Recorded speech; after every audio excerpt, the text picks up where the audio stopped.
Subjective question को कैसे लिखोगे कि फुल में फुल मार्क्स आए, हेडिंग कैसे देना है, सब हेडिंग कैसे देना है, अगर क्वेश्चन में दो टॉपिक्स के बीच अंतर लिखने के लिए दे दिया जाए तो उसे कैसे लिखोगे, अगर किसी क्वेश्चन में पिक्चर बनाने के लिए दे दिया जाए तो पिक्चर का नेमिंग कैसे करोगे, हिंदी में करना है या इंग्लिश में, खास करके बायोलॉजी वाले स्टूडेंट के लिए होगा तो इसे कैसे बनाओगे। और अगर क्वेश्चन पेपर में क्वेश्चन को दो सेक्शन में बांट दिया जाए तो सेक्शन वाइज कैसे क्वेश्चन का आंसर देना है, इन सभी बातों के बारे में बताएगा रे तेरा भाई ऋषभ।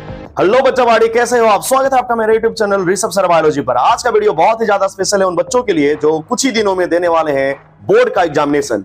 और अगर बोर्ड का एग्जामिनेशन देना है तो उसमें सब्जेक्टिव क्वेश्चन तो आना ही आना है। तो आपके लिए मैं बहुत ही स्पेशल शानदार टिप्स एंड ट्रिक्स लेकर आ गया हूं ताकि आपका बोर्ड एग्जामिनेशन में सब्जेक्टिव क्वेश्चन एक भी ना छूटे और आपका मार्क्स सब्जेक्टिव क्वेश्चन के कारण बढ़ता ही जाए। तो आज के इस वीडियो में मैं बताने वाला हूं सब्जेक्टिव क्वेश्चन का बहुत ही शानदार टिप्स। तो ये वीडियो पूरा देखिएगा क्योंकि अगर ये वीडियो ना देखोगे तो बड़ा पछताओगे।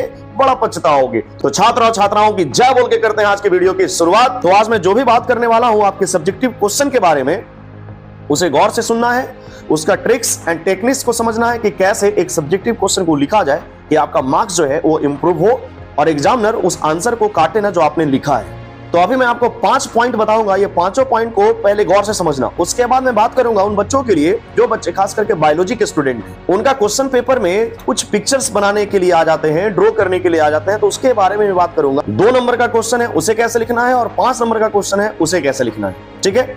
तो जो भी आपको सब्जेक्टिव क्वेश्चन लिखना है उसको मैंने 5 पॉइंट में डिवाइड किया है। ये 5 पॉइंट को अगर आप समझ गए तो आपको सब्जेक्टिव क्वेश्चन लिखने में कोई परेशानी ही नहीं होगी, कोई समस्या नहीं होगा। और जो बायोलॉजी वाले बच्चे हैं उनके लिए मैंने अलग से कुछ टिप्स बताए हैं, उस टिप्स को भी बहुत ध्यान पूर्वक सुनना, ठीक है। तो यहाँ पे जितने बातें मैं करने वाला हूं वो आपके एग्जामिनेशन के लिए बहुत इंपॉर्टेंट है। 5-10 मिनट टाइम निकाल के सुन लो, आपका भविष्य का सवाल है, अच्छा लिखोगे अच्छा नंबर मिलेगा, सिंपल सी बात है। क्योंकि जो दिखता है वही बिकता है, अगर बढ़िया लिखा हुआ है तो बढ़िया नंबर मिलेगा, बढ़िया लिखा हुआ नहीं है ऑब्वियस सी बात है एग्जामिनर इग्नोर करेगा, कॉपी को जो है अच्छा जो भी क्वेश्चन लिखा हुआ उसका अच्छा से मार्क्स जो है वो नहीं देगा, ठीक। तो चलिए मैं बात करता हूं सबसे पहला पॉइंट जो आपके स्क्रीन पर दिख रहा होगा और वो है क्वेश्चन में ज्यादा क्रिस क्रॉस ना करें। यहाँ पे है don't do too much criss cross, बहुत ज्यादा क्रिस क्रॉस ना करें। अब ये क्रिस क्रॉस क्या होता है पहले उसको समझिए। अगर आप एक बिहार बोर्ड के छात्र हैं तो आपने प्रीवियस ईयर क्वेश्चन जरूर, प्रीवियस ईयर क्वेश्चन में कुछ बातें होता है वो थोड़ा मैं आपको दिखाने वाला हूं, उस चीज को गौर से देखना। देखिए यहाँ पे एक लिखा हुआ है वस्तुनिष्ठ प्रश्न, ओके, और यह है सेक्शन ए, और एक है लघु उत्तरीय प्रश्न, ठीक है, सेक्शन बी, और इसी में होता है एक दीर्घ उत्तरीय प्रश्न जो सेक्शन बी के अंतर्गत ही आता है, लॉन्ग आंसर टाइप क्वेश्चन। आपने तो ये बहुत ही ज्यादा देखा होगा क्योंकि अभी पढ़ाई कर रहे हो तो आपको रोज मिलता होगा ये चीज, ठीक। अब यहाँ पे ये जो क्रिस क्रॉस है, क्रिस क्रॉस का मतलब क्या होता है वो समझिए। ये जो क्रिस क्रॉस है, क्रिस क्रॉस का मतलब क्या होता है वो थोड़ा समझना है। कहने का मतलब आप जब आंसर लिख रहे हैं तो आंसर लिखने के समय होता क्या है कि मान लीजिए आप सेक्शन ए का आंसर लिख रहे हैं, ठीक, आप सेक्शन ए का आंसर लिख तो रहे हैं, लेकिन हुआ क्या कि सेक्शन ए में अगर 10 क्वेश्चन बनाना है, 10 क्वेश्चन बनाना है तो 1 2 3 4 सीरियल वाइज आप बना रहे हो, बहुत अच्छी बात है। लेकिन बहुत सारे अच्छा बच्चे करते क्या है कि पहला क्वेश्चन बनाए, उसके बाद 5वां क्वेश्चन बना लेंगे, उसके बाद 3रा क्वेश्चन बनाएंगे, यही सबसे बड़ा गड़बड़ है।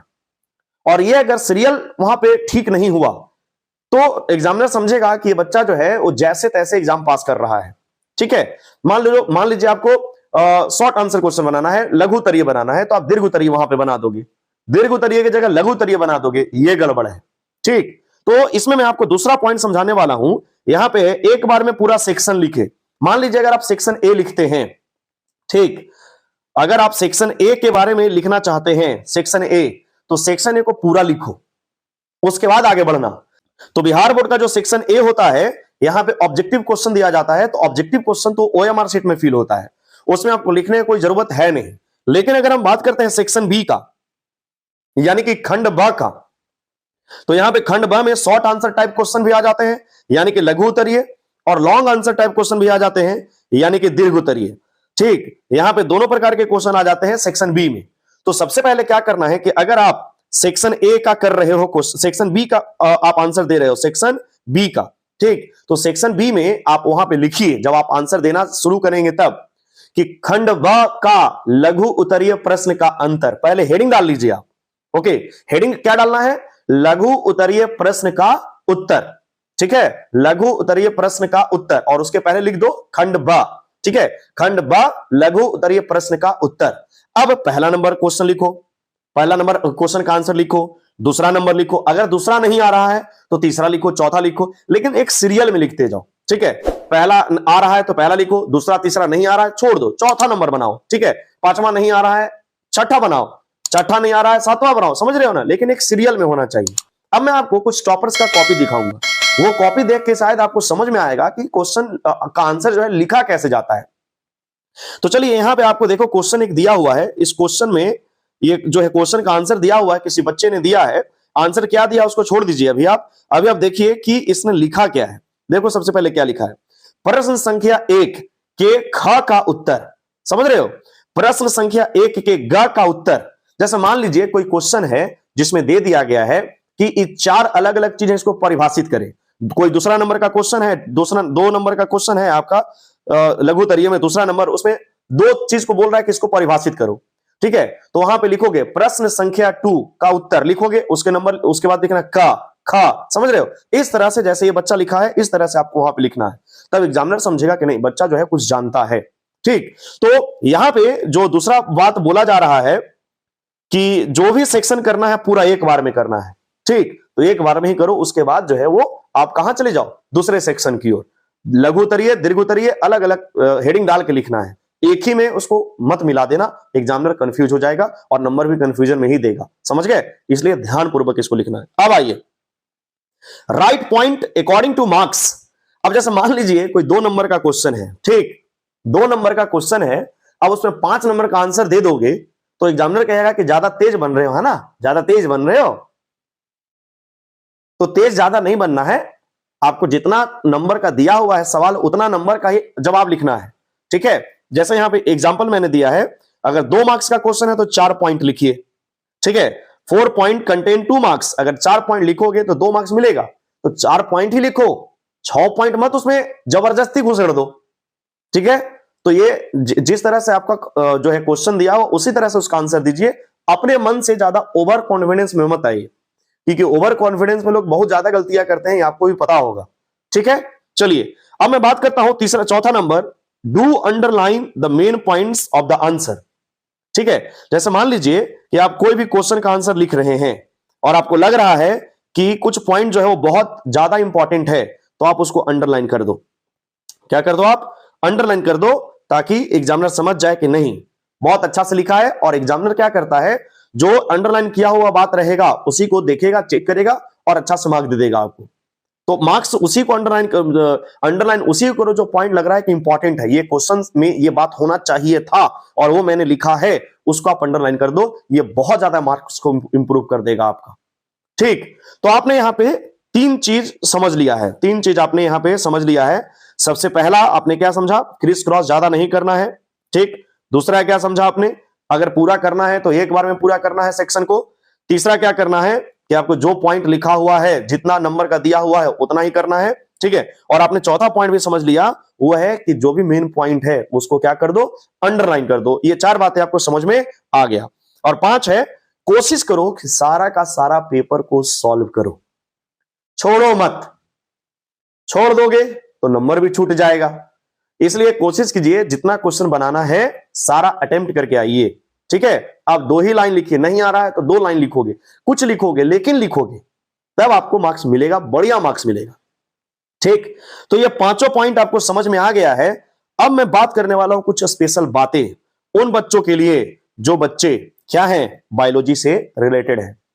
बायोलॉजी से अगर आप रिलेटेड है तो आपके लिए कुछ बातें बहुत ही ज्यादा इंपॉर्टेंट है एग्जामिनेशन के लिए, ताकि आप बायोलॉजी का क्वेश्चन को कैसे लिखो।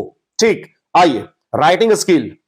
सबसे पहले कोई भी अगर टॉपिक दिया हुआ है, कोई भी क्वेश्चन दिया हुआ है, तो उसमें आपको राइटिंग स्किल आना चाहिए कि लिखना कैसे है। पहला वाला पॉइंट बाद में और बाद वाला पॉइंट पहले, अगर ऐसा लिखोगे तब हो जाएगी गड़बड़। तो राइटिंग स्किल आपका बढ़िया होना चाहिए, जिससे आपका मार्क्स इंप्रूव होगा। राइटिंग स्किल कहने का मतलब जो चीज के बारे में पूछा जा रहा है उसी के बारे में सटीक तरीका से लिखना है। ठीक, अब आपको वहां पे दिया जाएगा बायोलॉजी में बताना है आपको एंटीबॉडी क्या होता है, और आप एंटीजन के बारे में जानकारी दोगे तो एग्जामिनर नंबर थोड़ी देगा आपको। समझ रहे हो ना? तो जो चीज के बारे में लिखा हुआ है, जो चीज के बारे में पूछा जा रहा है, उसी का प्रॉपर आंसर दीजिए, आपके लिए बेटर रहेगा। ठीक। दूसरा, लिखना जो है वो फ्रेश लिखना, वो सभी के लिए है, जितने भी बच्चे हैं वो सभी के लिए जो लिखना है वो फ्रेश लिखना है। फ्रेश कहने का मतलब, मैं आपको एक कॉपी दिखाता हूं, कॉपी ध्यान से देखना आप। अब यहां पे आप देखिए कॉपी, किसी बच्चे का ये कॉपी है, कितना बढ़िया से लिखा हुआ है, कोई भी चीज आपको शायद दिख रहा होगा, कितना अच्छा से यहां पे चीजें लिखा गया है, एकदम क्लियर वे में लिखा गया है। इस तरह से लिखोगे एग्जामिनर एकदम खुश हो जाएगा। समझ गए? ये रियलिटी बात है। एग्जामिनर देखता तो है ना बच्चा पढ़ने वाला है नहीं है, क्या कर रहा है, फांकी मार रहा है। अब नर्सरी के क्लास के बच्चा जैसा लिखोगे तो एग्जामिनर तो समझेगा ना कि ये बच्चा जो है बहुत डिंग डोंग किया है, इसको डिंग डोंग जैसा नंबर दो। मेरी बात समझ में आ रही है? और कुछ अगर मेन पॉइंट है तो उसको आप इस तरह से जो है वो क्या कर सकते हैं, बना के वहां पे लिख सकते हैं इस तरह से। अगर मेन पॉइंट कोई है तो आप उसको सजा के लिख दो, एग्जामिनर एकदम खुश हो जाएगा। ठीक, चलिए ये तो हो गया राइटिंग स्किल का बात, एकदम फ्रेश राइटिंग का बात। अब मैं आगे बात करता हूं उन बच्चों के लिए जो बच्चे बायोलॉजी से संबंधित हैं, क्योंकि यहां पे आपको पिक्चर वगैरह बनाना रहता है, तो पिक्चर में ब्लू और ब्लैक पेन का यूज करना है। ये सभी बच्चों के लिए है।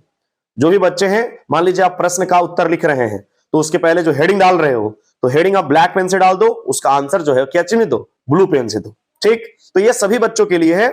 और जो पिक्चर बनाते हैं, फोटो बनाते हैं, उनके लिए तो और भी इंपॉर्टेंट है, 2 पेन तो होना ही चाहिए उनको, उनके पास। ठीक है। और अगर फोटो है तो फोटो, अगर कोई क्वेश्चन में दिया हुआ है फोटो, तो आपको एनी हाउ फोटो बनाना पड़ेगा। फोटो बनाओगे एग्जामिनर बहुत अच्छा समझेगा आपको। मैं आपको एक कॉपी दिखाता हूं, कॉपी ध्यान से देखिएगा।